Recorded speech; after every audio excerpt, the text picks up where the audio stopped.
महंगाई के असल जिम्मेदार तो वो बच्चे भी हैं जो घर सामान लाने के बाद घर में पैसे वापस नहीं करते और घर वाले समझते हैं महंगाई बढ़ गई है।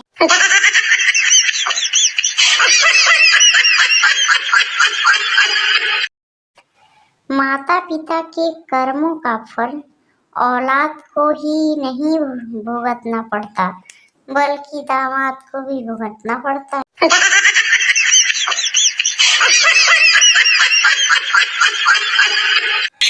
लड़की, मैं ऐसे लड़के से शादी करूंगी जिसका कारोबार ऊंचा हो।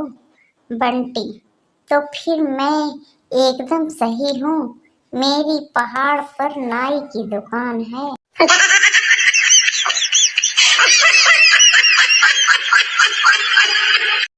एक फकीर ने आवाज लगाई, बहन रोटी दे दो, बाबा भूखा है।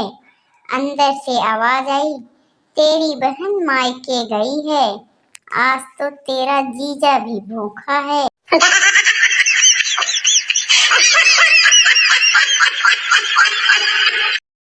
अध्यापक, तुम बड़े मूर्ख बालक हो, मैं तुम्हारी उम्र में अच्छी तरह किताब पढ़ लेता था। छात्र, श्रीमान, आपको अच्छा मास्टर मिल गया होगा।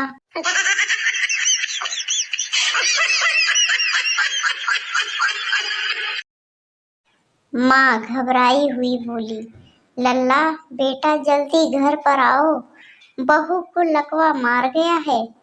मुंह टेढ़ा, आंखें ऊपर और गर्दन घूमी हुई है। बेटा बोला, माँ घबराओ मत, वह सेल्फी ले रही है।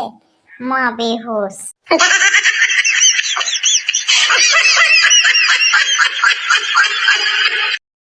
ऑपरेशन टेबल पर लेटा हुआ गजोधर मरीज। डॉक्टर साहब, हॉस्पिटल में कब तक रुकना पड़ेगा?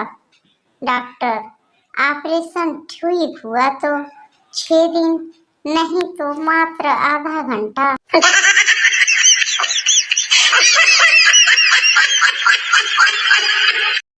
एक 90 वर्ष के बुजुर्ग को एक बैंक वाले का फोन आया। दादाजी, आप हमारे बैंक के म्यूचुअल फंड ले लीजिए, 2 साल में भाव डबल हो जाएगा, मुनाफा ही मुनाफा है आपका। दादा ने जवाब दिया, बेटा बात तो तुम्हारी बिल्कुल सही है, लेकिन मैं उम्र के जिस पड़ाव पर हूँ, केले पपीते भी कच्चे नहीं खरीदता।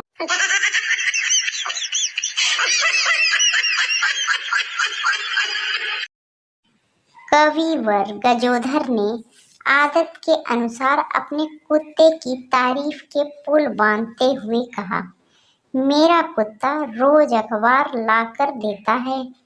हास्य कवि पप्पू ने टांग अड़ाई, तो इसमें नई बात कौन सी है?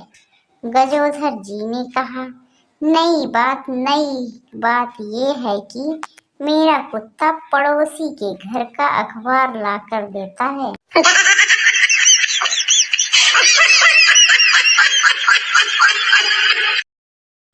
अध्यापक कक्षा में छात्रों को चींटी के संबंध में शिक्षाप्रद बातें बता रहे थे।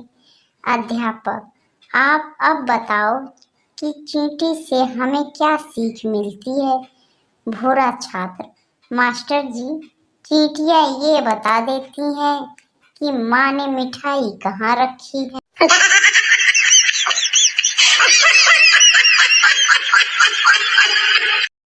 एक लड़का एक लड़की को बहुत पसंद करता था। एक दिन लड़के ने लड़की से कहा कि मुझे कोई एक ऐसा तोहफा दे दो जिसे मैं अपने पास संभाल कर रख सकूं और उसे देखकर हमेशा तुमको याद करता रहूं। लड़की ने बिना देर किए अपनी एक जूती निकालकर उस लड़के को दे दिया। लड़का उसकी एक पैर की जूती पाकर बहुत प्रसन्न हो गया और उसे लेकर एक बड़े सुनार के पास गया।